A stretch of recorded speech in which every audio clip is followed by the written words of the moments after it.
Hello everyone, नमस्ते। सेवा सेवा इन्दिरा राई। आज चाहिँ हामीले सुँगुर लग खाएको हो। अनि म र स्पेन अनि यसको अङ्कल चाहिँ लाग्यौँ बाइकमा यसरी गर्दै।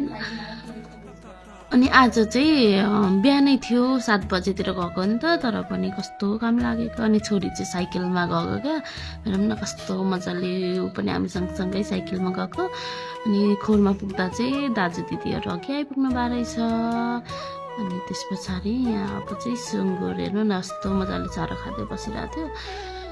अनि मैले चाहिँ सुँगुर चारो पकाउनको लागि यो याखे टिपेँ। अनि त्यस पछाडि याखेलाई चाहिँ यस्तरी मैले लाछेँ क्या, लाछेर पकाउँदा चाहिँ अनि फेरि छिट्टो पलाउँदो रहेछ क्या। अनि मैले चाहिँ यो आगोमा याखे धोएर अब चाहिँ म लाउँछु। अनि यता चाहिँ सुँगुर लखाउन आँट्नु भएको छ क्या। यस्तो बिजुक गरी कराउँछ, कस्तो माया लाग्छ क्या। नलखाइराखौँ न भन्ने जस्तोकै हुन्छ।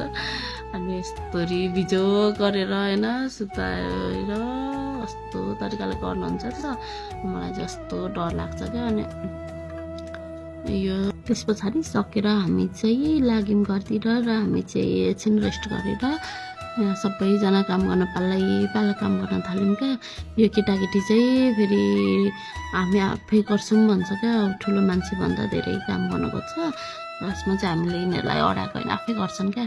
यस्तो यस्तो काम गर्नु छ भने म पनि गर्छु भन्छ क्या। उनीहरू फेरि हामीभन्दा डर छ, पुरै काम गर्छ क्या। अनि छोरी चाहिँ भ्लगर हो क्या उसले भ्लग पनि बनाउँछ, सेमिना राईले।